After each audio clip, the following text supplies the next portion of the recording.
Gracias, pues bienvenidos a todos. No esperaba tanta audiencia, me pone nerviosa que haya tanta presencia. Espero que me escuchen bien porque por momentos yo escuchaba de manera cortada, entonces cualquier detalle al respecto, pues podemos repetir, no hay ningún problema.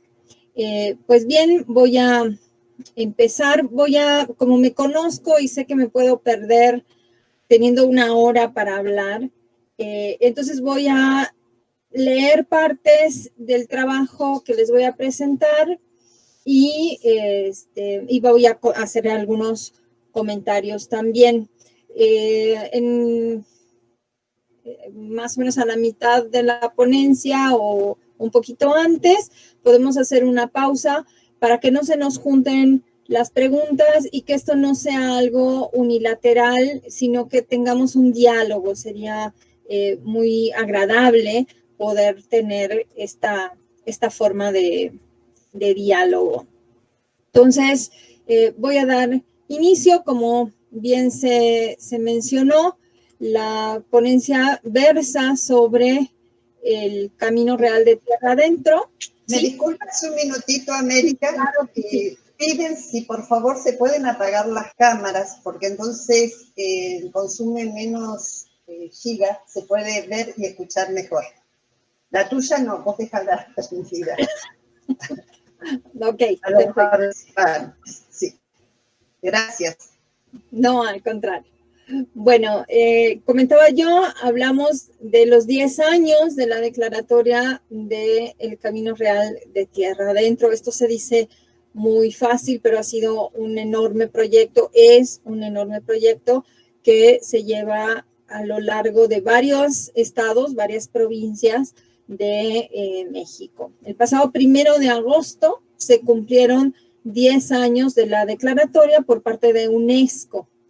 El Camino Real de Tierra Adentro, CARTA, como se le llama usualmente, fue declarado Patrimonio Mundial de la Humanidad en la categoría de itinerario cultural. De acuerdo con Martorell Carreño, este concepto es relativamente reciente dentro del desarrollo de la teoría de la conservación del patrimonio cultural. En el año 2003, para que tengamos un poquito de antecedentes, en la reunión en Madrid de ICOMOS, del Comité de Patrimonio Mundial, se encargó que se definiera este concepto de patrimonio e itinerario cultural. ICOMOS es el Consejo Internacional de Monumentos y Sitios. Y de esta reunión en Madrid se derivó la siguiente definición. Para los que están trabajando en turismo, se entiende un itinerario cultural como una vía de comunicación terrestre, acuática, mixta o de otra naturaleza, físicamente determinada y caracterizada por tener su propia y específica dinámica y funcionalidad histórica. Manifiestan intercambios continuos, multidimensionales y recíprocos de personas, bienes, ideas, conocimientos y valores en el interior de un país o entre varios países y regiones durante un periodo significativo de tiempo. Los itinerarios culturales han generado de esta manera una interfecundación de las culturas en el tiempo y el espacio, lo que se refleja tanto en su patrimonio tangible como intangible. El concepto de itinerario cultural se nos presenta entonces con la importancia de la salvaguarda de elementos relacionados entre sí que pueden abarcar grandes extensiones territoriales y distancias vinculadas con la movilidad e intercambios humanos a través de vías de comunicación que facilitaron el flujo de mercancías, lo más importante, de ideas, y que fueron utilizadas deliberadamente, puestas al servicio de un concreto y determinado servicio. Un itinerario cultural puede basarse, y cito a ICOMOS, en un camino que fue trazado expresamente para servir a dicha finalidad específica o en una ruta que se sirvió en todo o en parte de caminos preexistentes utilizados para diversos fines. Pero más allá de su carácter de vía de comunicación o transporte, su existencia y significado como itinerario cultural propiamente dicho se explica únicamente por su utilización histórica para un fin específico y determinado y por haber generado elementos patrimoniales asociados a dicho fin, que surgidos de un devenir de su propia y singular dinámica, reflejan inequívocamente la existencia de influencias recíprocas entre distintos grupos culturales durante un extenso periodo de historia. Fin de la cita. Hasta ahora, los itinerarios culturales declarados por ICOMOS, además de este que vamos a ver, son el Camino de Santiago de Compostela, la ruta del incienso en el Negev. Esta es tal vez una de las rutas más grandes, más largas, junto con la siguiente, que es la ruta de la seda. Por supuesto, el Capacñá o Camino del Señor o Camino del Rey, también conocido, que es el camino del Inca, que abarca desde la Argentina hasta prácticamente Ecuador, un pequeño tramito de Colombia se está discutiendo, y por último el Camino Real de Tierra Adentro. Como vemos, pues son muy pocos los caminos, itinerarios culturales declarados hasta la fecha. El Camino Real de Tierra Adentro, también conocido como Camino de la Plata, que es este que nos ocupa, ha planteado a partir de la inclusión y declaratoria de este itinerario binacional en la UNESCO, el reto de pensar en él desde varios puntos de vista, desde el patrimonio tangible, tomando en cuenta los monumentos vinculados con él, que tienen una enorme variedad, pueden ser desde el siglo XVI hasta el siglo XIX, del patrimonio intangible en el que se incluyen bailes, festividades, ferias, gastronomía, etcétera. Entonces, como vemos, es un reto muy grande el abarcar cualquiera de estos itinerarios culturales. De esa manera, el Camino Real de Tierra Adentro se presenta como una alternativa turística que abarca prácticamente todos los estados, las provincias del centro norte de México y más allá, ya que se cuenta con los tramos de camino que quedaron en el actual territorio norteamericano, ya que el Camino Real de Tierra Adentro llegaba hasta Santa Fe, pasando por Albuquerque. Entonces, esto nos puede dar una idea de la extensión de la que estamos hablando. Vamos a mencionar entonces qué son los caminos reales. Caminos reales hubo en España y en todas las colonias, en todas las provincias españolas y por supuesto en América Latina o en la América española, la América conquistada, hubo una enorme cantidad de caminos reales, ¿no? Tras la conquista a lo largo de toda América y siguiendo precisamente los preceptos de la corona, se estableció una extensa red de caminos reales. Se llama camino real aquel que es subvencionado por la corona española. Es decir, se mandó dinero o se apartó dinero ex profeso para la construcción del camino real, para la creación del camino real. Y a partir del camino real van a salir caminos secundarios, ramales, que no necesariamente eran pagados por la corona, ¿no? En el caso del virreinato, y tenemos este maravilloso plano, mapa de Wikipedia, es uno de los más interesantes ahora, pues tenemos el caso de todos los caminos que se trazaron en pues, el México español, ¿no? Hasta el momento de la caída o de la escisión de las provincias. Y las rutas que se trazaron de caminos reales, pues básicamente estaban establecidas en las rutas prehispánicas. Es decir, no se encontró el hilo negro, simplemente sobre las rutas preestablecidas, algunas más cómodas que otras, se trazaron las rutas coloniales. Los caminos reales más importantes en México van a ser, y tenemos una lista, ¿no? El Camino Real México-Veracruz, que va a ser uno de los primeros a partir de la conquista. El Camino Real México-Acapulco, que servía para que se trasladaran por ese camino todos los bienes que llegaban en el galeón de Manila, en la nao de China, en todos estos galeones y barcos que venían del suroeste asiático y que traían mercancías muy importantes que atravesaban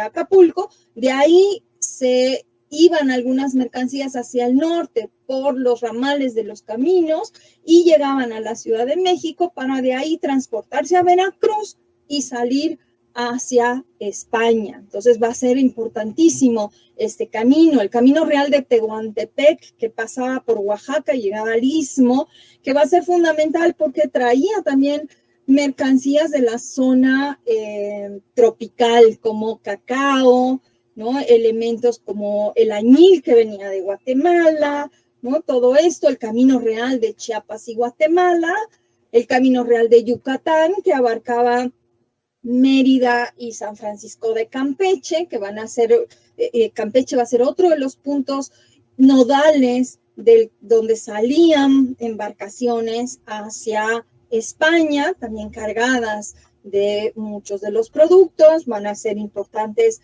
las fortificaciones que hay en Campeche para proteger la ciudad, porque pues estaba provista de las mercancías bastante caras y difíciles de conseguir, y que además, pues, en el caso de Campeche, por ejemplo, los piratas estaban muy interesados en obtener estas mercancías y entonces hubo que hacer toda una red de fortificaciones para proteger la ciudad. El Camino de los Reyes sería el siguiente, que está en la Florida. Recordemos que la parte de la Florida en Norteamérica, pues, fue parte del Imperio Español, y entonces recorría San Agustín hasta México. O sea, va a pasar por la parte del Mississippi y va a entrar pues, hacia Monterrey por esa parte, ¿no? También había una bifurcación de ese camino, uno de los caminos más largos.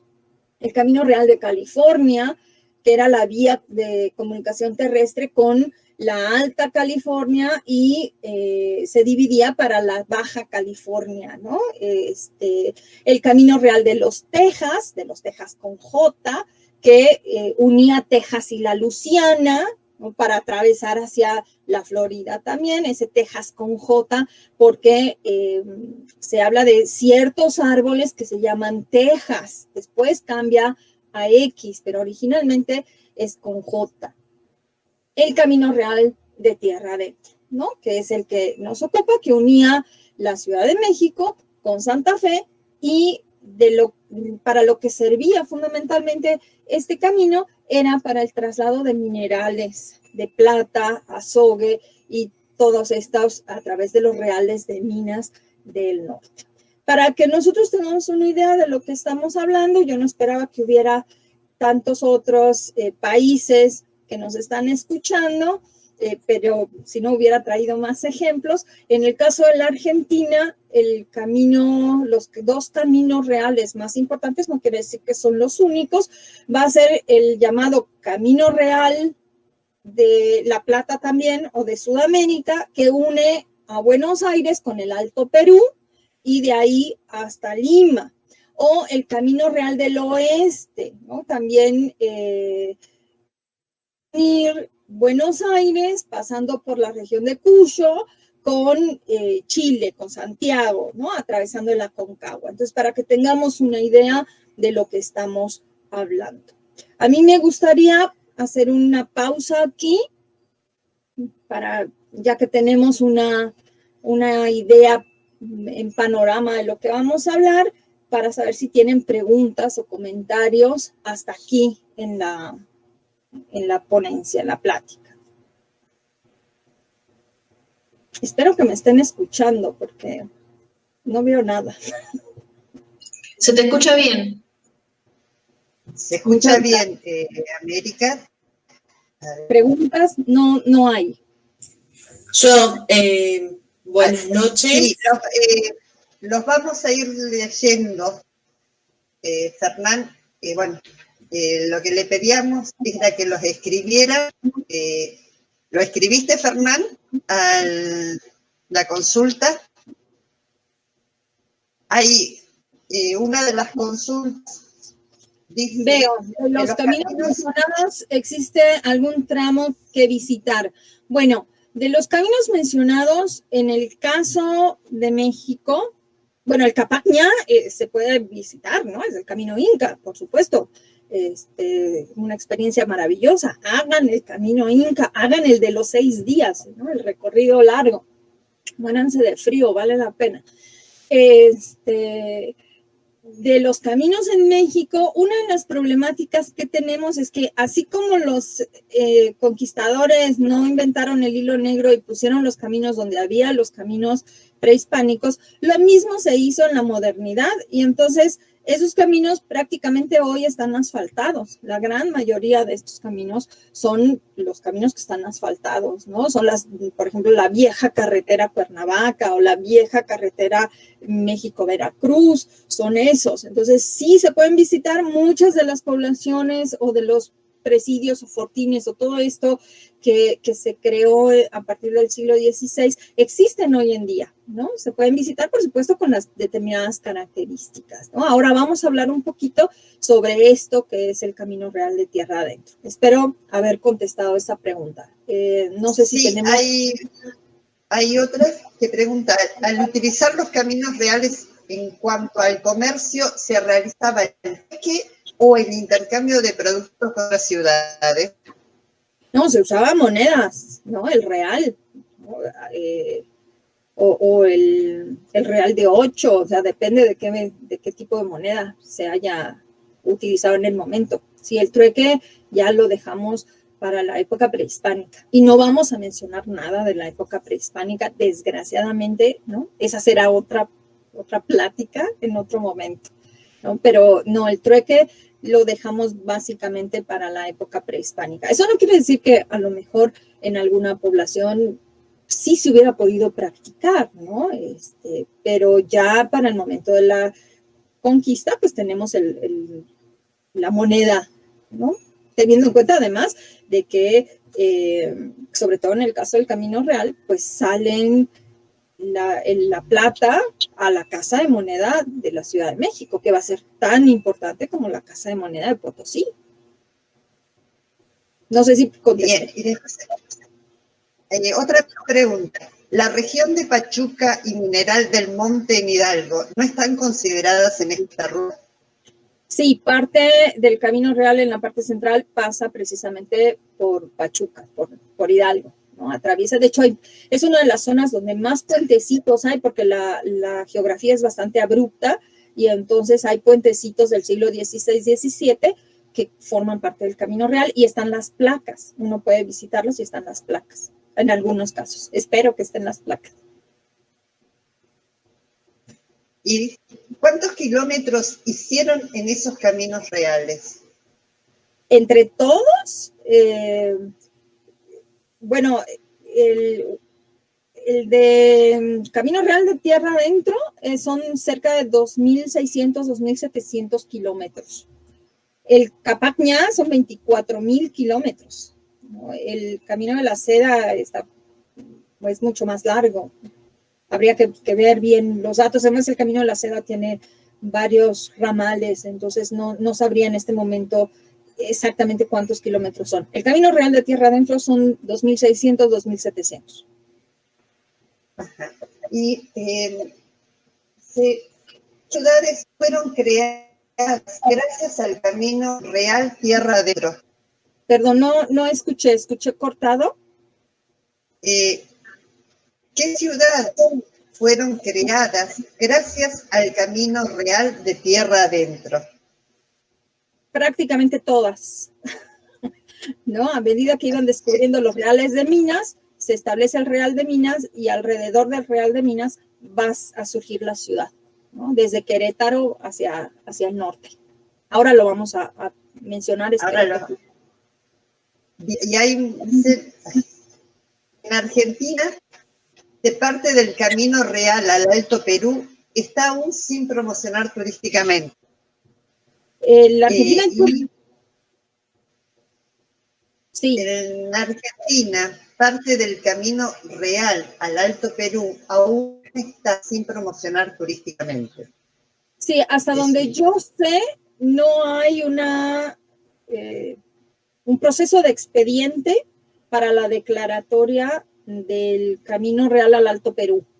O sea, no sé si está en proceso actualmente. Sería muy bueno que estuviera en proceso la elaboración del expediente, pero hasta donde yo sé, no lo hay. El del Capacñá es reciente, creo que puse la fecha, pero no en Argentina, hasta donde yo sé, no hay ningún expediente para ninguno de los caminos reales. Bien, y vamos con las dos últimas, antes de continuar con la exposición. Dice, ¿cómo participaron las comunidades locales, si lo han hecho, en el diseño y recuperación de estos sectores de caminos? ¿Y quiénes y con qué criterios seleccionaron estos fragmentos para ponerlos en valor? En realidad no son fragmentos. O sea, la declaratoria es el camino real completo, con los 2.600, 2.700 kilómetros. Es un proyecto binacional con Estados Unidos. Los norteamericanos han trabajado mucho más que nosotros, a pesar de que su tramo del camino real es más breve que lo que tenemos en México. Y fue un proyecto, o sea, el expediente para la declaratoria se hace a partir del gobierno estatal y el INAH. Entonces, a partir de ahí es que se establecieron los elementos que integraban al Camino Real. Son cerca de 60 elementos básicos que entran en el Camino Real de Tierra Adentro. Chihuahua, desgraciadamente, parece que no se hizo muy bien la tarea y entonces siendo el estado más grande, la provincia más grande de México, es el que tiene menor número de elementos declarados como parte del Camino Real. Eso no quiere decir que a medida que se hagan los trabajos de investigación se puedan incorporar estos elementos que se consideren importantes en el Camino Real. Por ejemplo, uno de los más interesantes es uno de los cementerios en Aguascalientes, espero no confundirme, donde hay enterradas personas que transitaron el Camino Real desde el siglo XVII.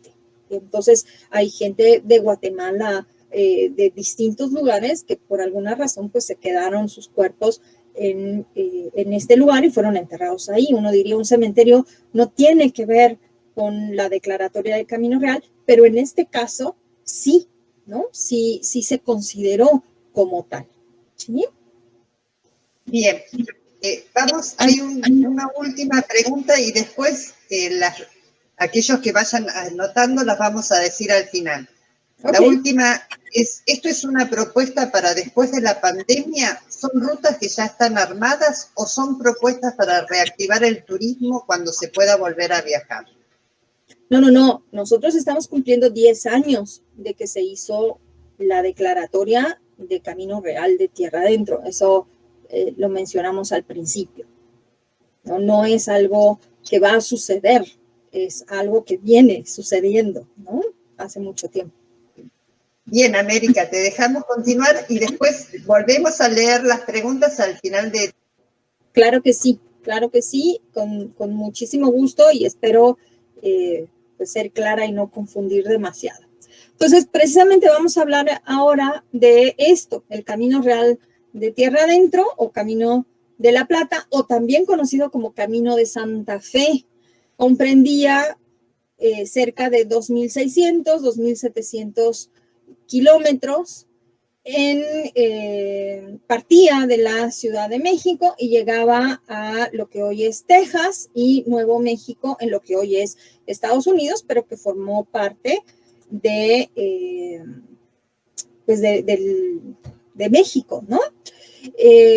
Comprende los actuales estados, vamos a hablar las provincias de México, Hidalgo. Para los que no son de aquí, pues está un poquito complicado. Traté de hacer un interactivo y me salió horrible, entonces desistí, pero aproximadamente en este plano que ustedes pueden ver donde está iluminado, son todas las provincias y estados por donde pasa el camino real, ¿no? México, Hidalgo, Querétaro, Guanajuato, Jalisco, Aguascalientes, que es uno de los estados que más ha trabajado el camino y que ha tenido mucha respuesta en esta conmemoración de los 10 años, San Luis Potosí, Zacatecas, Durango, Chihuahua, parte de Sonora y Nuevo México.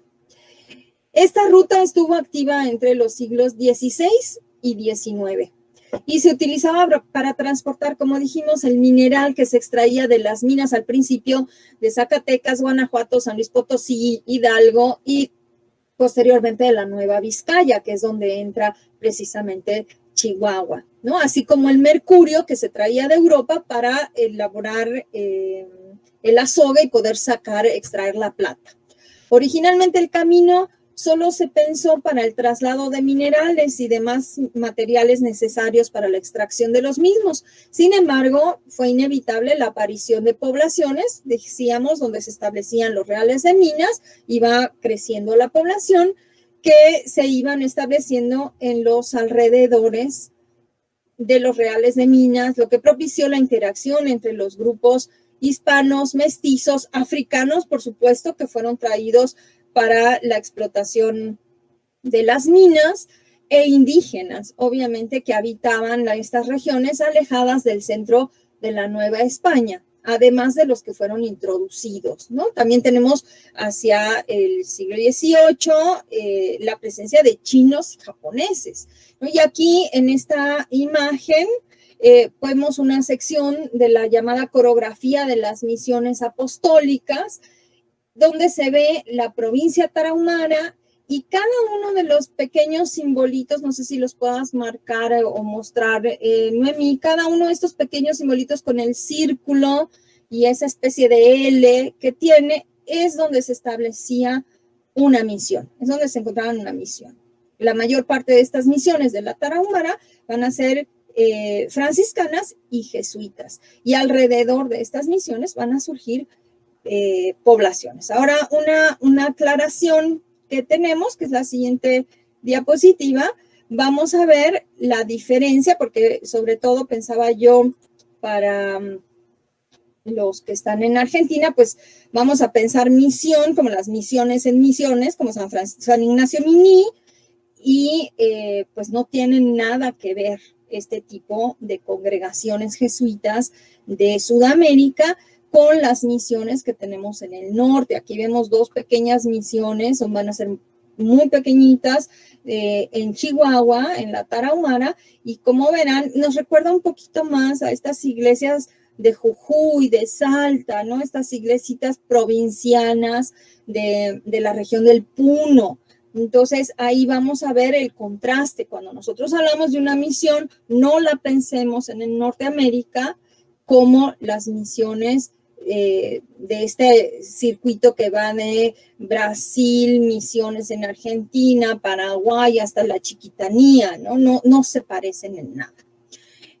Continúa entonces, el camino iniciaba, como dije, en la Casa de Moneda de la Ciudad de México, que hoy es el Museo Nacional de las Culturas, y vinculaba varias capitales del Altiplano Central, como Querétaro. Cuando preguntaban cuáles fueron fundadas a partir del camino, bueno, Querétaro, las minas de Guanajuato, hasta Jalisco, Zacatecas, por supuesto, cuando se encuentran las minas de los Zacatecas, pues entonces se funda, ¿no? A causa de las tribus no pacificadas y rebeldes, vamos a tener esto que se va a llamar la Gran Chichimeca, A lo largo de la segunda mitad del siglo XVI se estructuró un camino real reforzado por un sistema de presidios, misiones, iglesias, haciendas, ventas, hospederías, mesones y posadas fortificadas para dar seguridad a los viajantes. Cuando hablamos de presidios, podemos pensarlos de manera similar a este circuito de presidios que vamos a tener después de la provincia de Buenos Aires hacia el sur para evitar a los indígenas rebeldes. Es más o menos lo mismo que tenemos, no son lugares donde hay presos, como usualmente se usa hoy en día, sino que es un destacamento de soldados que está protegiendo el espacio y creando una frontera contra los indígenas, ¿no? Aquí vamos a tener indígenas belicosos, insurrectos, como los sudamericanos en teoría. Entonces, esto va a ser muy, muy importante. Para mejorar el tránsito regional de carretas y recuas, ¿no? Obviamente en gran parte del recorrido, por la parte del centro, que es la más complicada, el camino estaba empedrado y asociado a una infraestructura, como habíamos mencionado, de puentes que sorteaban los principales ríos, barrancas, arroyos, accidentes geográficos, ¿no? Facilitando el tránsito de caballos, tropillas de mulas y carretas. Los territorios generalmente denominados como la Gran Chichimeca, va a ser esta extensión de territorio del reino de Nueva Galicia hacia el norte, ¿no? La parte ya de Querétaro hacia el norte, ¿no? Hacia Jalisco, de ahí donde son los mariachis, ¿no? Estaban habitados al momento del contacto con los españoles por tribus dispersas conocidas como chichimecas o bárbaros, que se mantuvieron ajenas a la esfera de influencia del imperio mexica. Entonces va a suceder lo mismo con los españoles. La pacificación de los chichimecas va a ser algo muy complicado. Tras la invasión hispana, entonces, a diferencia de lo que ocurrió con los indígenas en el Valle de México o en el sur, a estos grupos fue imposible reducirlos. Eran, nos dicen Powell, eran hábiles guerreros que dominaban el arco y la flecha con un conocimiento de los territorios donde habitaban y sobre todo enfrentando las condiciones difíciles que les ofrecía la naturaleza. Y en la imagen que están viendo, tenemos una pareja chichimeca con su niño. Esto es el Códice Florentino y vamos a ver a los chichimecas que van a estar representados con arco y flecha, algo que no es común en Mesoamérica. ¿Sí? El arco y la flecha no forman parte de la cultura mesoamericana, es propia del norte de México. Por eso tal vez cuando nosotros vemos que en Teotihuacán les venden el arco y flecha a los niños, es así como que un escándalo entre arqueólogos porque no corresponde a esta cultura. Y los vemos ataviados con pieles, ¿no? Eso es lo que nos están haciendo la relación en los códices de que se trata de bárbaros, ¿no? No han alcanzado la civilización o el proceso de civilización de los mexicas, por ejemplo. El descubrimiento realizado por soldados españoles encabezados por Juan de Tolosa de las minas ricas de los Zacatecas, que hablábamos hace un momento, en 1546, propició la urgencia de contar con un camino de acceso rápido y seguro hacia la Ciudad de México a fin de transportar la plata extraída. Ahí tenemos una imagen precisamente de Zacatecas, ¿no? Las minas de los Zacatecas estaban considerablemente alejadas de los territorios colonizados y pacificados por los españoles, dentro de lo que se denominó la Gran Chichimeca. La ruta inicial de acceso, pueden ver ustedes en la imagen, pues todo lo que abarca esta zona chichimeca, podríamos extenderla un poquito más hacia el norte, ¿no?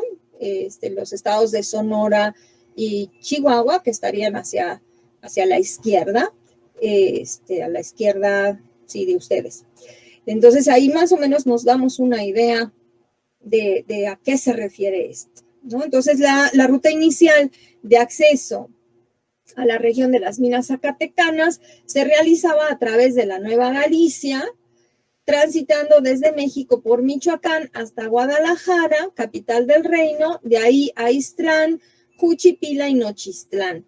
Esta ruta implicaba un largo y arduo, penoso camino por barrancas, cañadas, ahí tenemos algunas imágenes, ¿no? Pobladas por indígenas hostiles, levantados en armas, ¿no? Ahí tenemos una imagen de estos indios que están asaetando una vaca, ¿no? Entonces eran tan malos que hasta las vacas, pues, asaetaban. Decíamos, poblados por indígenas hostiles, levantados en armas contra la corona española desde la llamada Guerra del Mixtón. Esta es una de las guerras chichimecas más importantes. Les puedo recomendar bibliografía si a alguien le interesa este tema, no quise abundar en ello, pero en esta guerra los conquistadores van a llevar grupos indígenas tlaxcaltecas, otomíes, algunos zapotecos para luchar contra los chichimecas, ¿no? Y entonces se planteó la necesidad de crear un camino nuevo que fuera más corto y seguro. El descubrimiento de las minas de los Zacatecas entonces propuso la apertura de rutas intermitentes para la dotación de suministros a Guadalajara, México, que poco a poco se fueron consolidando. El mapa siguiente de los llamados límites de Nueva Galicia, aquí vemos una sección del mapa realizado por Hernando Martínez de la Vara en 1550, nos permite hacernos una idea de la situación inestable de estas tierras ocupadas por grupos tepehuanes, caxcanes, zacatecas, se llama Zacatecas porque ahí vivían los zacatecas, ¿no? Guachichiles, espacio conocido como los llanos de los chichimecas levantados en armas. Y entonces ustedes en el mapa pueden ver en la parte izquierda cómo tenemos estos indígenas pintados de negro, con pintura corporal de negro y atacando los espacios, ¿no? Nos habla de que esta es la zona de peligro. Eso es lo que nos está diciendo este mapa de 1550, ¿no? Muy importante. Y esto contrasta con los territorios que fueron pacificados, ubicados en la llamada frontera norte de la Nueva España, ocupados por grupos de indios cocas, tarascos, pames y nahuas, que son los del centro de México, que van a haber sido pacificados antes. Powell nos menciona, y cito, las carreteras abiertas por el nuevo tráfico entre los primeros establecimientos y los lejanos campos minerales no eran más que angostas líneas que cruzaban tierras desconocidas. Los caminos hacia el norte, la ruta de La Plata hacia Zacatecas, eran demasiado débiles y el tráfico que circulaba por ellos era excesivamente vulnerable a los ataques de los indios. Y no solamente de los indios, porque después vamos a tener a los bandidos, ¿no? Que van a ser pues su ganancia con pues todas las caravanas que iban hacia el norte. Entonces ahí vamos a tener otro problema, ¿no?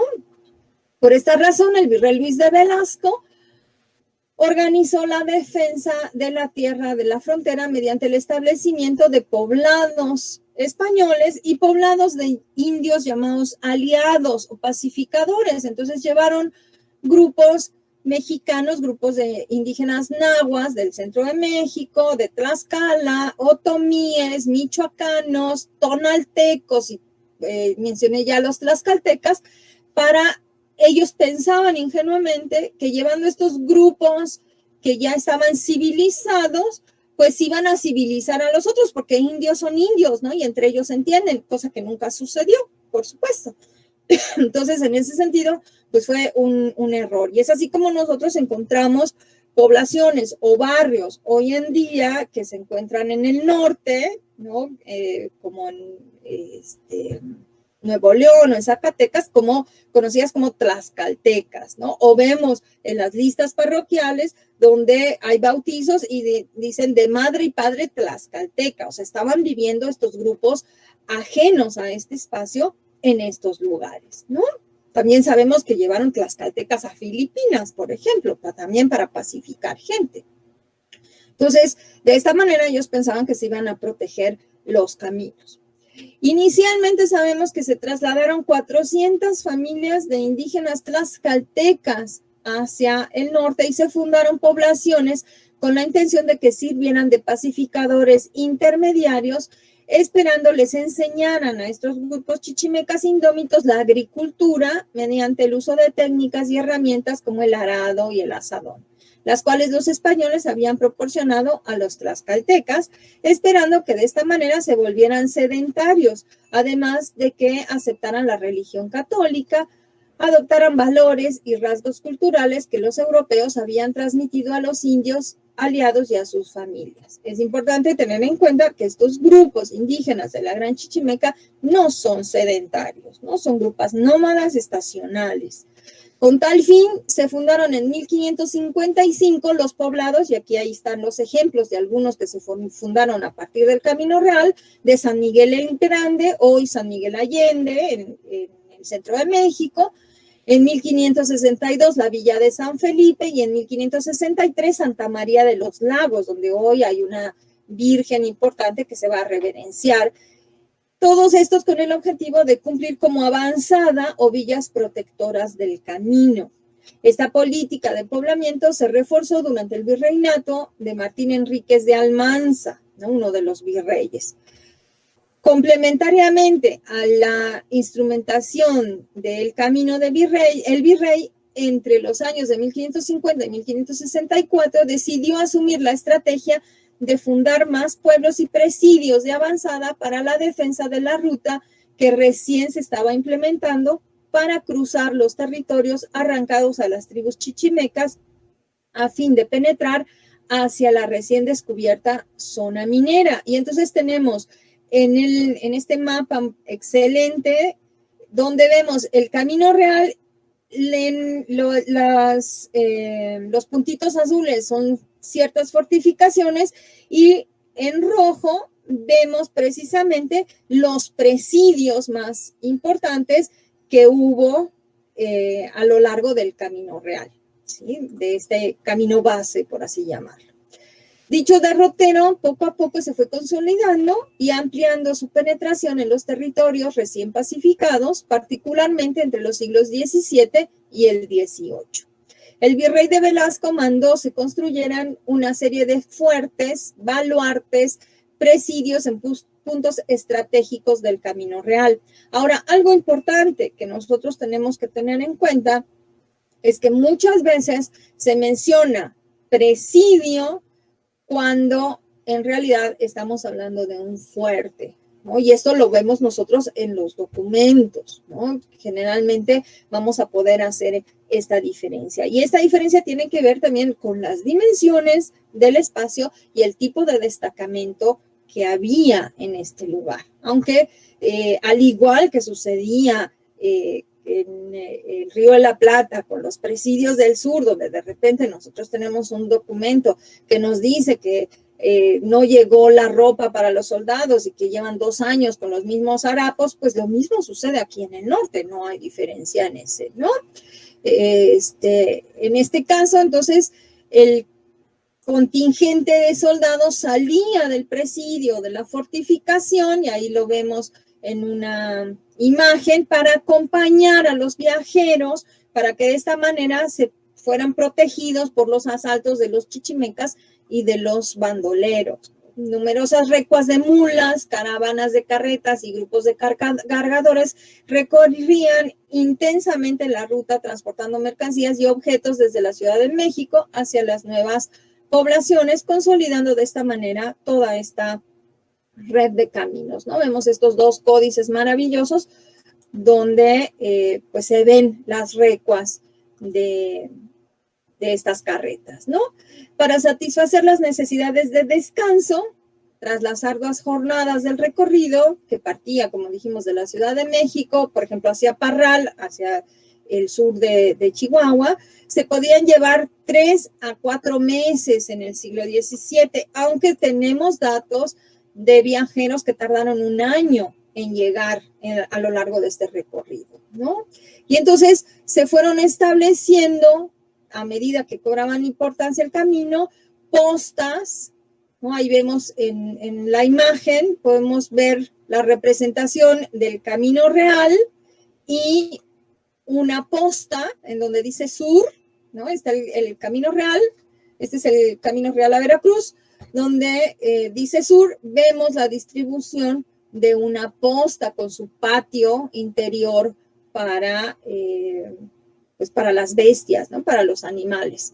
Mesones, que serían nuestros hoteles de hoy en día, ventas, albergues y hostales en varios puntos de la ruta donde se hospedaban los viajeros. También las misiones podían funcionar como hospedería, aunque pues tenemos documentos donde la gente pues no quiere quedarse en la misión porque pues los padrecitos, ¿no?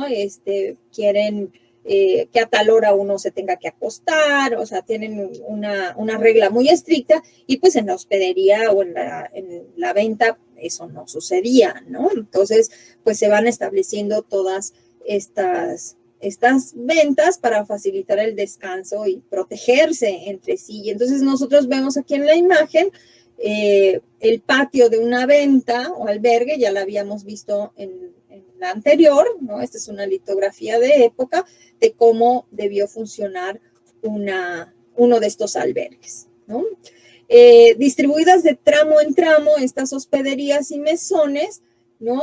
También las haciendas servían como puntos de apoyo en el camino, donde los viajeros se podían proveer, descansaban, cambiaban caballos para poder viajar y seguir hacia el norte, movidos inicialmente por el descubrimiento de los minerales y después por el comercio. Vamos a tener muchos comerciantes que se están moviendo hacia el norte, buhoneros que van de pueblo en pueblo vendiendo sus productos, todo este tipo de cosas, ¿no? De acuerdo con Hernández Uberville, son pocos los trabajos que dan cuenta de esta tipología arquitectónica de servicios en la Nueva España. Hasta ahora son muy escasos los trabajos, si bien en la Ciudad de México sabemos que existían desde 1525, lo mismo que en el camino entre Veracruz, como ya lo vimos, y la capital de la Nueva España, aspecto que nos deja ver el acta de cabildo del 1 de diciembre de 1525. En esa acta, el vecino Pedro Hernández de Paniagua solicita permiso para establecer el primer mesón de la Nueva España. Y les voy a leer el acta del cabildo para que no se aburran.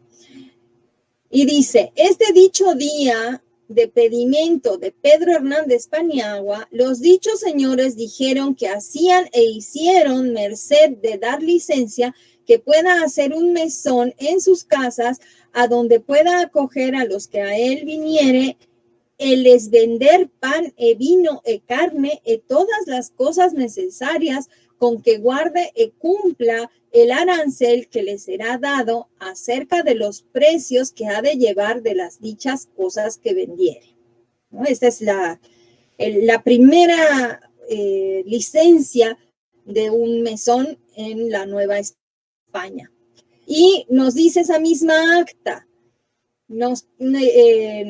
respecto al Camino Real de Veracruz, dice, cito, este dicho día de edimento de Francisco de Aguilar, vecino de la Villa Rica que se encuentra precisamente en el puerto, que es la primera fundación de la Nueva España, el cual dio una petición en el dicho cabildo en que dijo que los días pasados los dichos señores le hicieron merced que hiciese una venta en el despoblado de una caballería que tiene para ayudar a sostener la dicha venta con aditamento que tuviese cargado de adobar ciertos caminos que por causa de que lograr donde le mandaban hacer la dicha venta es 2 leguas de otra venta que se dice de San Juan, él no la ha hecho porque sería echarse a perder a ambos dos teniendo las dichas ventas juntas.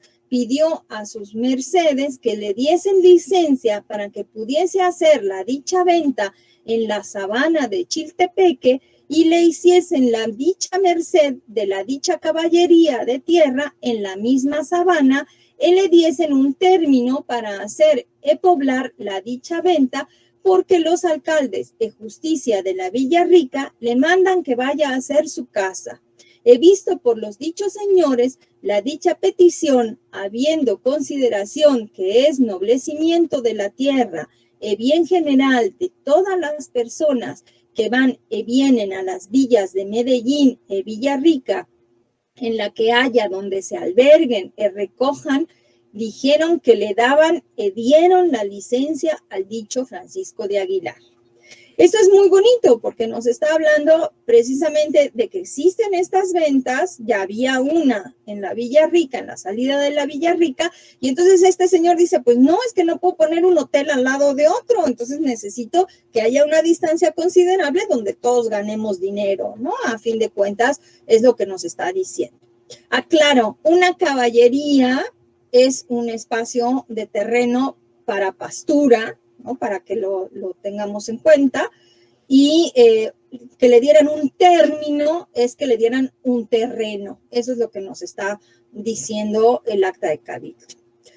Entonces, teniendo en cuenta esto, podemos decir que a lo largo del Camino Real, desde la Ciudad de México hasta Zacatecas, se encontraban distribuidos este tipo de mesones, ventas, postas que ya hemos mencionado. Sin embargo, a medida que se avanzaba al norte, pues era notoria la ausencia debido a las pocas ciudades y a los pocos poblados que vamos a tener en el norte, ya vimos a causa de los chichimecas, ¿no? A medida que se extendían las poblaciones hacia el norte, se fueron estableciendo estos mesones que comunicaban puntos intermedios y cuya ubicación original obedecía a la necesidad de concentrar y organizar el aprovisionamiento de los viajeros. En este tipo de establecimiento se ofrecía el servicio de alojamiento, expendio de provisiones y pues el cambio de caballos, como ya hemos visto. Y espero estar con buen tiempo. No sé si voy bien o me apuro. Hola. ¿No me escuchan? ¿Estoy hablando yo sola? Sí, se te escucha bien, ¿eh? Vas bien. Ah, ok. Tenemos tiempo. Se escucha bien, América. Lo que pasa es que tengo que dejar de proyectar para avisarte. No. Perfecto, perfecto. Sí, si querés, seguimos avanzando. No quiero comerme el tiempo, por eso. Sí. Entonces, ¿querés avanzar un poquito? Sí. Entonces, bueno, decía yo, se establecen todos estos espacios, ¿no? Y en este tipo de establecimiento también va a haber una cierta cantidad de aranceles, ¿no? Se va a cobrar de manera preestablecida por el virreinato, ¿no? Y entonces nos dicen precisamente, hay una denuncia, ¿no?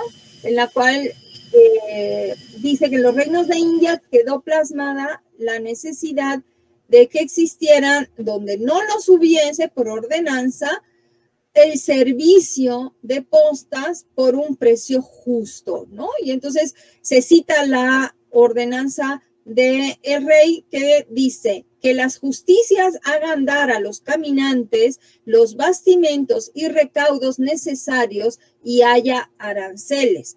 Esto es para todos los caminos reales de las colonias. O sea, esto no es solo para México, ¿no? Este es un documento de la recopilación de las leyes de los reinos de Indias, donde se establece, ¿no? Debió llegar esta carta a todos los virreinatos que se debían crear estos espacios, ¿no? Y dice, mandamos a los virreyes, presidentes, gobernadores y justicias que den las órdenes convenientes para que en las posadas, mesones y ventas se den a los caminantes bastimentos y recaudo necesario, pagándolo por su justo precio, y que no se le hagan extorsiones ni malos tratamientos, y todos tengan arancel, y que los precios sean justos y acomodados al trajín y comercio.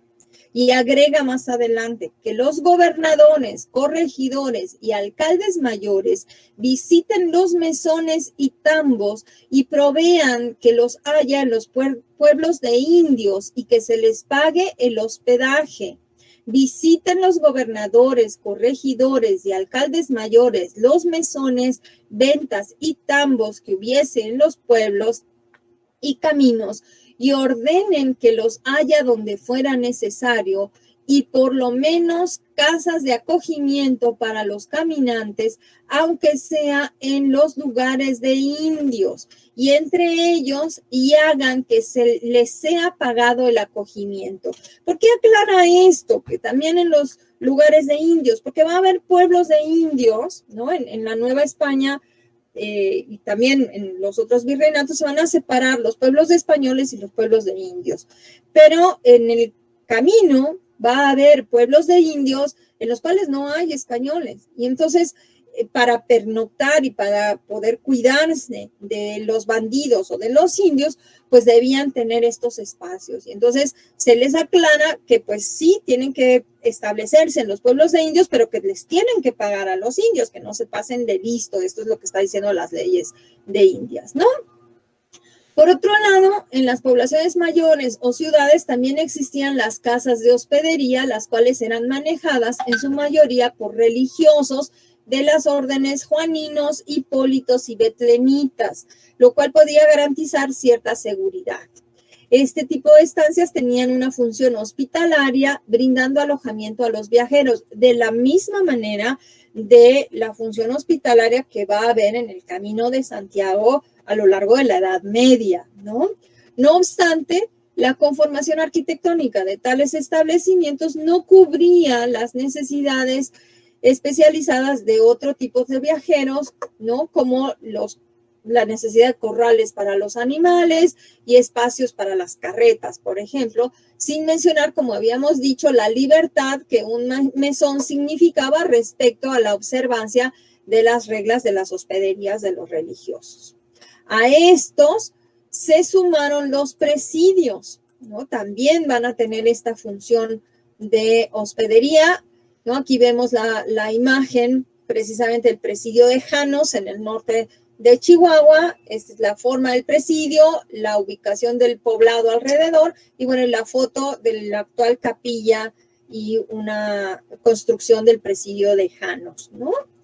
Para que nos demos una idea. Y entonces, pues los presidios donde están estos destacamentos de soldados también van a tener esta función, y entre los presidios también van a surgir estas poblaciones alrededor de ellos, ¿no? Porque los soldados pues llevaban a sus esposas cuando se los permitían, o aunque no se los permitiesen, pues se terminaban casando, tenían a sus familias, y entonces van a ir surgiendo las poblaciones en los alrededores, y entre ellas nosotros podemos mencionar poblaciones como hoy Lagos de Moreno, Ojuelos, Encarnación de Díaz, Aguascalientes mismas, Zacatecas, el Sombrerete, San Luis Potosí mismo, Durango y también Chihuahua, ¿no? Hasta Paso del Norte, Albuquerque o Santa Fe, que van a ser ya los últimos, ¿no?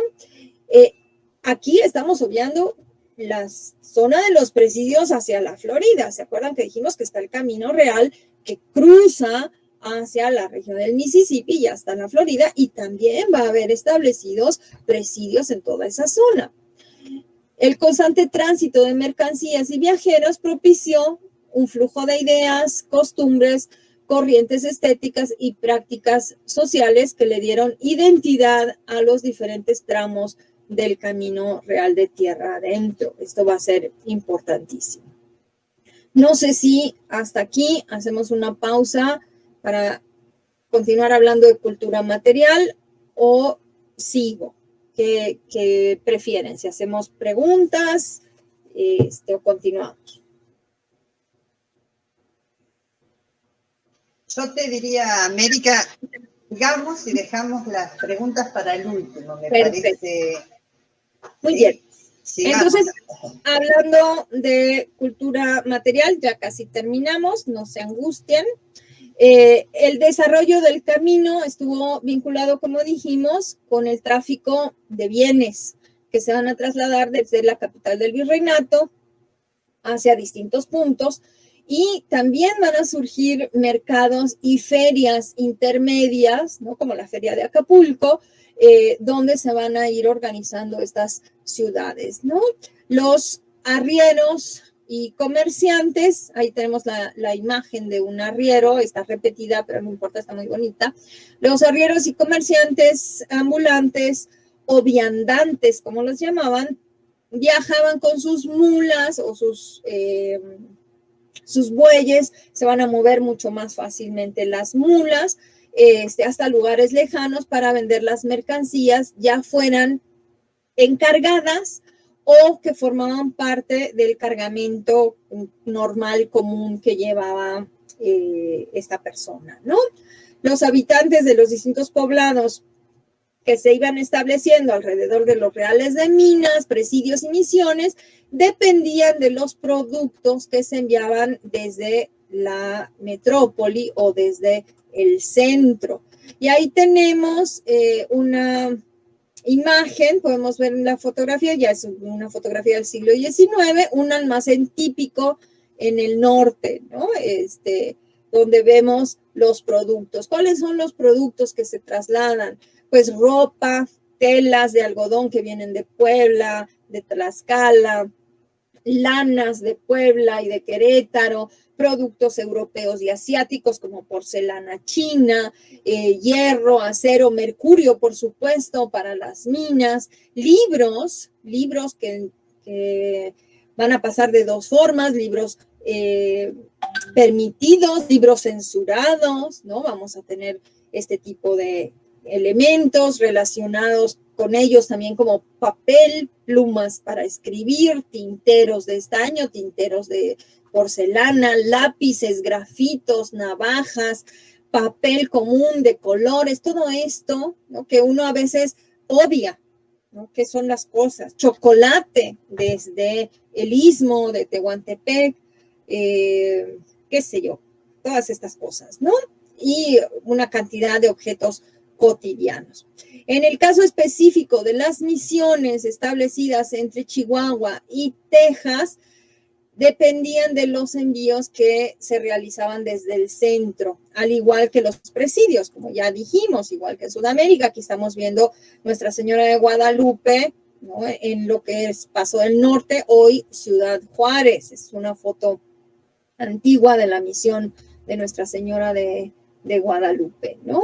Y pues igual las poblaciones que se van creando van a estar dependiendo de esto, y cada una de ellas tenía solicitudes ligeramente diferentes, dependía del tipo de establecimiento que año con año se debían enviar, ¿no? Entonces, por ejemplo, nosotros sabemos que en las misiones, los misioneros pedían chocolate fino, chocolate normal, piloncillo, que es este producto, en algunos lugares se llama panocha, este producto de la miel de caña, ¿no? Antes de producir azúcar, vino, que la zona de toda esta zona del norte va a ser productora de vino, tabaco, dulces, comino, que va a ser fundamental para conservar alimentos, sal, pimienta, arroz, ¿no?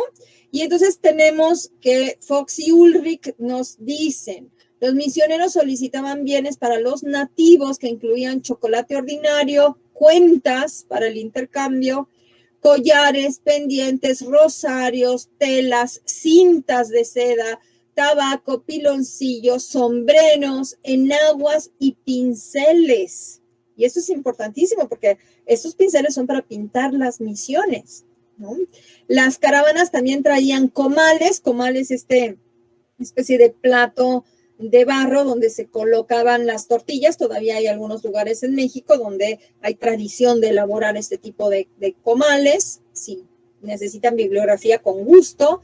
Ollas de cobre que venían de la región de Michoacán para cocinar y almacenar agua, y una cantidad de artículos de reemplazo. Estos insumos eran distribuidos por los frailes a la población que habitaba la misión, a manera de que cada mujer se le entregaba un cono de piloncillo, cintas, cuentas, tela, una enagua, agujas, hilo y un pincel, mientras que a los hombres recibían piloncillo, un par de zapatos, un sombrero y un cuchillo. con su asignación de tela entregada a los sastres para hacer ropa nueva. El tabaco se distribuía después de la misa de domingo y todos recibían un poco de chocolate extra en Semana Santa.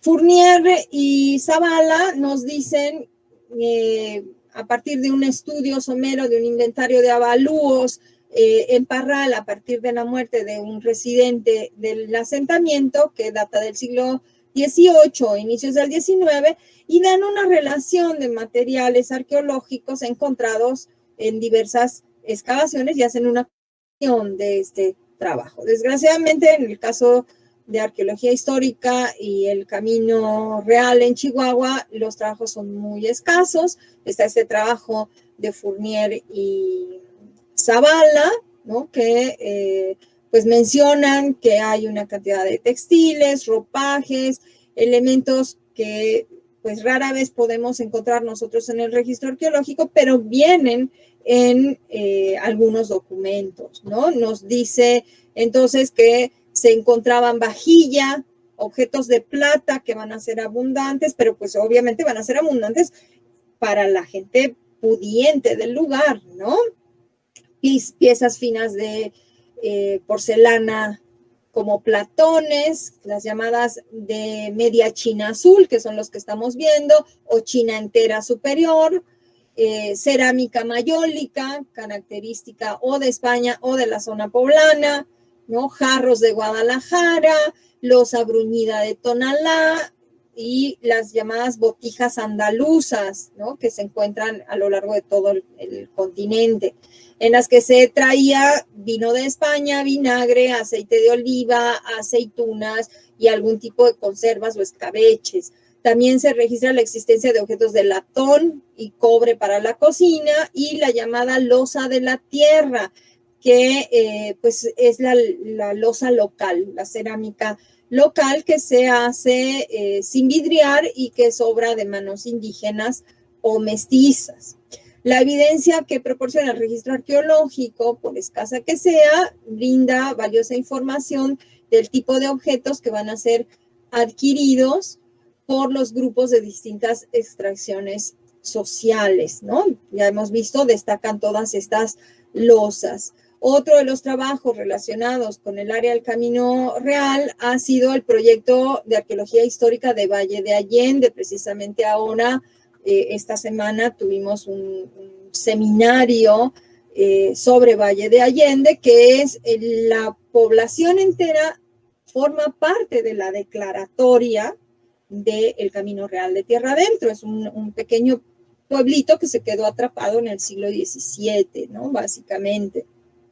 Y entonces Elsa Hernández Pons, que va a ser una reconocida arqueóloga en este lugar, pues va a recuperar losas inglesas, porcelana china. Hay una aduana en Valle de Allende, ella excavó la aduana y pues encuentra estos elementos, ¿no? Loza vidriada ámbar y la llamada loza de Nueva Vizcaya, que es la loza local, ¿no? Esta loza que habíamos mencionado hace un momento, ¿no? Que tiene este vidriado verde tan característico y que se encuentra en todo el territorio, ¿no?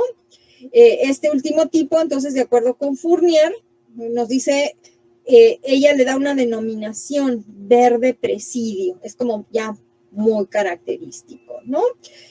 Arturo Guevara va a hacer una excavación en el sitio llamado Chihuahua 27, muy interesante porque en lo que él considera una casa del gobernador de Nueva Vizcaya, Manuel Juan y Santa Cruz, encuentra, además de todo el trabajo que hace, encuentra, desgraciadamente no hay una foto a color de esto, solamente el dibujo del maestro,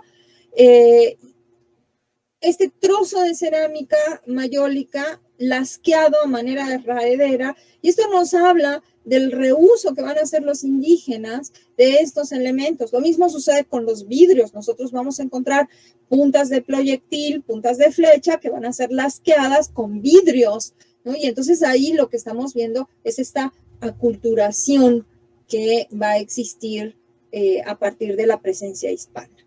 Y ya para terminar y que respiren, ¿no? Podríamos decir que a medida que el Camino Real de tierra adentro pues, se adentraba en el norte, llegaba al norte, se iba desdibujando.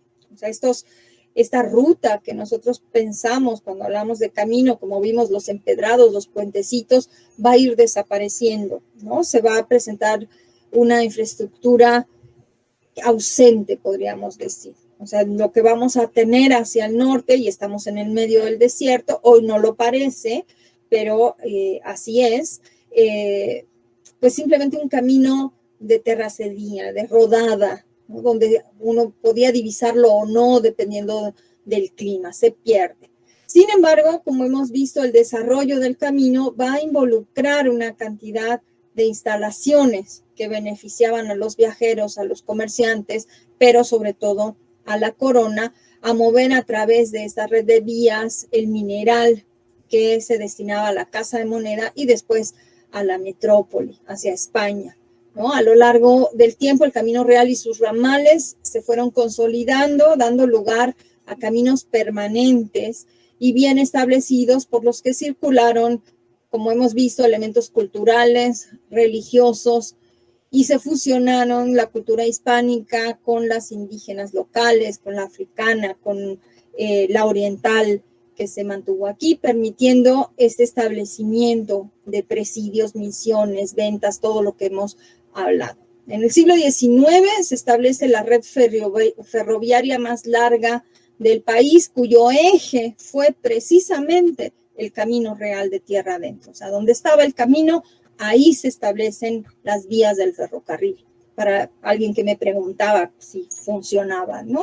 Y esta nueva red gradualmente fue tomando relevancia como vía rápida, desdibujando al Camino Real de tierra adentro. Diría yo, para terminar, el reto que se plantea hoy a partir de la declaratoria es un itinerario cultural que originalmente no fue pensado con una perspectiva turística, sino solamente como un recorrido cultural, como el itinerario que es.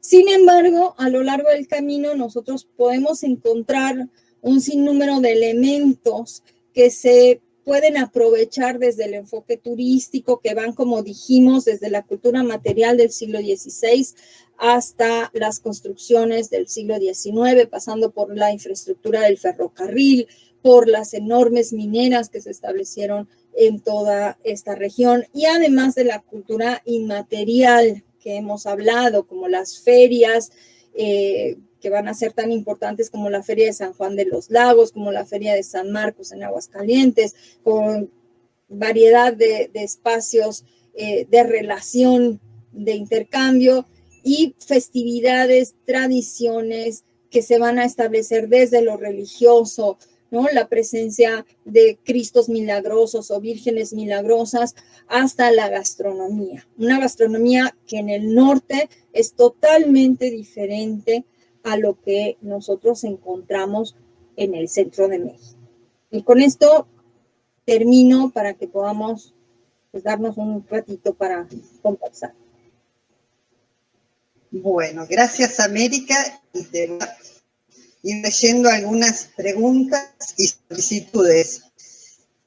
Actualmente en estas ventas, ¿se puede pernoctar o solo se pueden visitar? Prácticamente no existe ninguna. Es parte del trabajo que yo estoy haciendo y no, prácticamente no las hay, no existen. Bien. Si la mayor parte de estos caminos el día de hoy están asfaltados y por lo que me imagino estas ciudades fundadas en siglos pasados hoy son ciudades modernas, ¿cuál es el reclamo para el turista? ¿Cuál es el atractivo? La mayoría de estas ciudades no solamente son ciudades modernas, tienen los centros históricos y muchos de esos centros históricos están declarados como patrimonio nacional o algunos como patrimonio histórico de la humanidad, ¿no? Entre ellos podemos hablar de Querétaro, podemos hablar del Centro Histórico de San Luis Potosí, una variedad de estos. ¿Cuál es el atractivo del turismo? Pues precisamente eso, ¿no? Que tenemos centros históricos muy, muy importantes. Ajá. Otra pregunta. En este sector de Oaxaca y Tejanos, ¿fueron las guerras durante el siglo XVII y XVIII? Tejanos, Texas. Texas va Oaxaca, a sí. Oaxaca. Oaxaca y Texas están muy alejados una de otras, ¿no? Texas va a ser parte del territorio perdido precisamente durante la invasión norteamericana a México en el siglo XIX. Entonces sí, se va a independizar, podríamos decir, o se va a anexar a Estados Unidos el territorio de Oaxaca, de Texas, ¿no? Texas, Nuevo México. ¿Sí? Bien, otra pregunta, ¿existen tramos del Camino Real que estén con el empedrado original? Sí, sí existen, presenté algunas fotos, sobre todo la parte del centro, en Hidalgo hasta Zacatecas existen puentes del siglo XVI, del siglo XVII, sí existen. Bien, había una solicitud.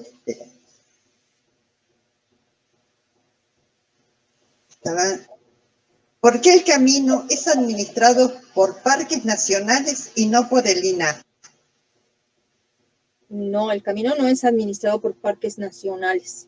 El camino, la declaratoria pertenece al INAH, sí. De hecho, no hay una instancia aquí que se llama parques nacionales. Otra pregunta. En los establecimientos gastronómicos del Camino Real, ¿se sirven los platos ancestrales, es decir, las recetas de esa época? Sí, de hecho, hay una cantidad de trabajos que se han realizado al respecto, y sí, la parte de la gastronomía en México es, pues yo creo que es muy interesante, porque mucha de la gastronomía mexicana deriva o de la gastronomía prehispánica o esta fusión que se va a dar con España o con África. Y en el caso del norte donde yo estoy, el uso, nosotros hacia esta parte de Nueva Vizcaya vamos a tener pues precisamente vizcaínos, ¿no? Que van a colonizar, y entonces van a tener su gastronomía propia, y esta es la gastronomía que se sigue hoy en día, además de la carne. En eso sí, no extraño Buenos Aires, porque la carne aquí también es tan buena como allá, ¿no? Es la diferencia de carne que tenemos, ¿no? Sí. Hay una solicitud. Dice, América, me interesa la bibliografía sobre comales y las cerámicas utilitarias mexicanas. Les puedo... Si tú la tienes, la puedes mandar y que nos escriban al CETRIP y de ahí las enviamos. Ok, o si no, les podría dejar mi correo electrónico, de todas maneras, no sé. Está. Sí, o si no, cualquier cosa nos escriben al CETRIP y te enviamos. Sí, perfecto, me parece mejor la idea. Hacemos el nexo al correo del cetripunco@gmail.com y hacemos el nexo con el material y les damos tu correo electrónico. Claro, con mucho gusto, sí. Así, o sea que todos aquellos que quieran el material, que nos escriban al correo y que los estamos enviando a ti. ¿Sí? Inclusive parte de este trabajo es lo que salió publicado en el primer número de Merope. Merope, sí. Entonces ahí pueden encontrar... Que está en nuestra página web o en la parte de la biblioteca de la universidad. ¿Sí? Claro que sí. Así que si quieren pueden ingresar, no hay ningún problema. ¿Quiénes son los distintos? Hay otra pregunta. ¿Quiénes son los distintos actores que participan y participaron en la puesta en valor de este proyecto? Además de la academia, ¿qué otras instituciones están involucradas y cuál es el rol del Estado en este proyecto? ¿Recibieron financiamientos de entidades internacionales? No. ¿Cuáles otras instancias? Bueno, al ser un proyecto binacional, hay varias universidades y los estados de Texas y Nuevo México que han estado involucrados. por supuesto, México a través del INAH, pero además la declaratoria va más allá porque el camino atraviesa precisamente espacios, sino como parques nacionales, que no existe aquí ese término. Tenemos Semarnat, que es la entidad que se encarga de las reservas ecológicas, todo esto, Conavio, también formaron parte de esto, y por supuesto, desde la instancia municipal y estatal para las declaratorias de cuáles eran los elementos que iban a integrar la declaratoria, ¿no? El expediente de la declaratoria. Y además hay un plan de manejo para el Camino Real. O sea, no solamente fue una declaratoria aislada, sino que además existe todo un plan de manejo del Camino Real, que también se los puedo mandar si gustan, ¿no? También uno googlea plan de manejo Camino Real de Tierra Adentro y va a aparecer, pero si gustan también lo podemos mandar. Espero haber contestado la pregunta. Otra pregunta, ¿existen visitas guiadas en los tramos del Camino Real? ¿O quienes pueden visitar deben hacerlo por su cuenta? Bueno, 2.600 kilómetros es una visita muy larga, pero sí hay tramos donde se realizan este tipo de visitas y se explota a nivel turístico. También en el INAH tenemos una sección que es paseos culturales, donde yo trabajé muchos años, 18 años es mucho, y teníamos algunos circuitos dentro del Camino Real de Tierra Adentro. Lo que pasa que se imaginarán ustedes que es bastante complicado hacer un itinerario turístico con un espacio tan extenso, ¿no? Entonces sí hay que pensar en recorridos relativamente cortos para esto. Hasta ahora la explotación no ha sido tan grande y creo que eso es bueno. Otra pregunta. Bueno, vamos a decir que América varias veces nos ha dado charlas a nuestros estudiantes en relación al turismo y los caminos culturales. Y tenemos pensado una charla para el mes de noviembre con este tema, si no me equivoco. El Camino Real, otra pregunta. En la actualidad, ¿cómo es la gestión para el mantenimiento de los caminos reales? Es complicado porque se está haciendo a nivel estatal, ¿no? Básicamente. Por ejemplo, nosotros aquí en Chihuahua tenemos 2 instancias del INAH, que uno es el Centro INAH Chihuahua, que tiene un proyecto a cargo del delegado del Centro INAH, pero que es más relacionado precisamente con la cuestión intangible. Y yo hace 2 años estoy trabajando el Camino Real de Tierra Adentro en el tramo Chihuahua. Entonces, mi perspectiva es desde lo arqueológico. Entonces, tenemos a nivel estatal, ¿no? Cada estado o cada centro INAH está realizando trabajos de investigación, conservación, todo esto que implica la protección del patrimonio, pero a nivel estatal. Algo importante es que con estos 10 años que se conmemoraron ha habido un despertar, diría yo, de la importancia de la declaratoria del Camino Real, y entonces ha habido un trabajo conjunto. Precisamente en el mes de noviembre tenemos un seminario a nivel nacional del Camino Real en Querétaro, y entonces pues participaremos, creo yo, la gran mayoría de los que estamos trabajando Camino Real, pero con la dimensión que tienen, como ustedes pueden imaginar, y sumado ahora el recorte presupuestal terrible que tenemos en México, pues cuesta mucho trabajo poder realizar investigación, ¿no? Al respecto, pero uno hace lo que puede y con todo el amor del mundo, ¿no? De eso se trata. Bien. El Camino Real de Tierra Adentro toma un papel, algún protagónico en la independencia mexicana. ¿Cuál es la causa de la desaparición de los vestigios materiales? Ok, son dos preguntas. Sí. Y es un protagónico no solamente en la independencia, ¿no? De hecho, va a ser importante porque, por ejemplo, a las figuras independentistas, ¿no? Que van a ser prisioneros por los realistas, los van a traer precisamente a Chihuahua y aquí los asesinan, ¿no? Y se los decapita para mandar sus cabezas al centro de México como una lección para que no se rebelen. Creo que no funcionó y terminamos independizados.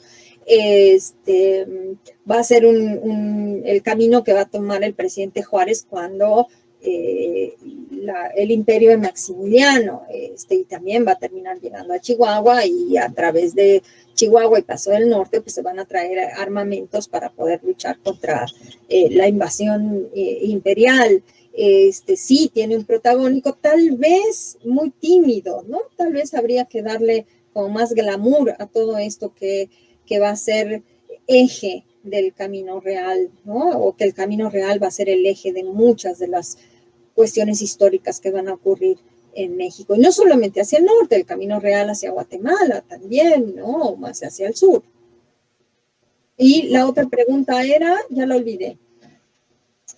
Espera, que estoy leyendo 3 o 4 preguntas. ¿Cuál es la desaparición de la causa de los vestigios materiales? Sí. El tiempo. La desaparición de los vestigios materiales siempre es el tiempo, el no entendimiento, los gobiernos o mandatarios que no comprenden la importancia cultural que tenemos. Es lo mismo que en todas partes de Latinoamérica, creo yo. Esa es la terrible causa de la desaparición, la ignorancia de nuestro patrimonio histórico y el obviar nuestro patrimonio histórico como cosas viejas. Creo que eso, y a lo mejor estoy siendo muy agresiva.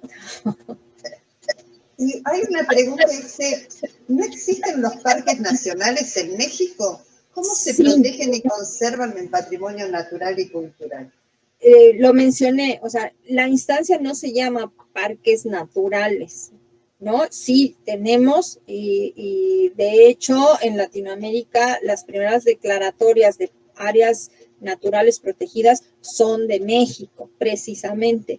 Y tenemos instancias como Semarnat y Conavio, que son los que se encargan de la protección de estos espacios, la salvaguarda. De hecho, el gran problema ahora, tal vez ustedes han escuchado, del Tren Maya, es que precisamente los que nos negamos al Tren Maya, al progreso, es porque pasa por espacios naturales protegidos, además de las zonas arqueológicas en área maya, que son muchísimas, que va a afectar, pero tal vez lo que más importa en este momento son precisamente los animales que están en espacios protegidos, como el jaguar, por ejemplo, ¿no? Y otros tantos. Otra pregunta, América, que están pidiendo tu correo. ¿Es el Gmail o el Yahoo? El Gmail mejor. El Yahoo es para mis estudiantes, entonces para no confundirlos. Ahí lo voy a poner porque lo están pidiendo. Perfecto. Y hay otra pregunta, ya te la leo. En México, que le hicieron hoy más temprano, ¿en México se depositó algún patrimonio material y o inmaterial de los chichimecas?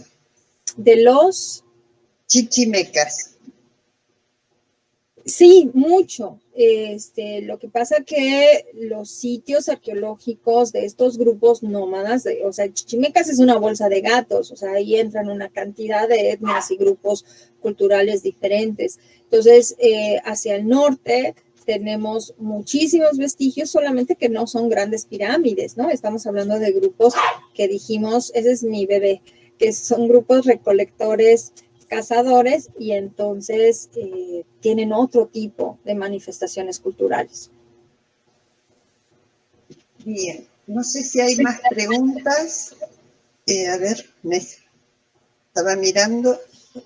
Hay muchísimos agradecimientos, América, a la gente que participó, a quienes estuvieron dentro, los invitamos. Cualquier duda nos escriben al correo y nosotros se lo hacemos llegar a la profesora. Pueden leer su artículo en nuestra revista Mérope, que es la número 1, ya estamos muy próximos, ya a la edición de la número 2 ya salió, la vamos a estar colgando también en nuestra página, y en la número 3 hay otro artículo de la profesora, así que nosotros les agradecemos mucho, les agradecemos a todos los que participaron. Vamos el jueves que viene a las 19 horas con crisis capitalista y destrucción del territorio, efectos en el turismo, a cargo de la doctora Patricia Inés Laría, de la Facultad de Economía y Administración de nuestra universidad. Y el viernes 11 de septiembre, también a las 19 horas, con territorios y geopolítica, aporte de la filosofía de la liberación al campo del turismo, la especialista Heredia, Facultad de Ciencias de la Educación de la Universidad Nacional del Comahue, e integrante, igual que tú, del CETRIP, que nos acompañó desde el inicio. Y bueno, yo quiero participaron, esperamos haberles podido responder todos los correos y las inquietudes. Queremos agradecer a la Facultad de Turismo que nos brindó este espacio, a todo el grupo del CETRIP que nos acompañaron y principalmente a quienes forjaron esta idea de poder hacer de manera virtual estas jornadas. Y los invitamos a que sigamos construyendo un turismo dentro de una sociedad más justa, un turismo que permita comunicar los significados de los territorios en toda la Latinoamérica. Muchas gracias, América. Muchas gracias a todos. Quiero agradecerles por la invitación y agradecer, espero que haya salido bien y que les haya gustado y que fui el conejillo de Indias del experimento. Pero antes que nada, pues muchísimas gracias, Noemí, y a todo el CETRIP por confiarme y por por invitarme, ¿no? Para hablar de algo muy lejano o que parece muy lejano. Muchas gracias a todos. Espero que les haya gustado y bueno, tienen mi contacto para seguir comunicándonos.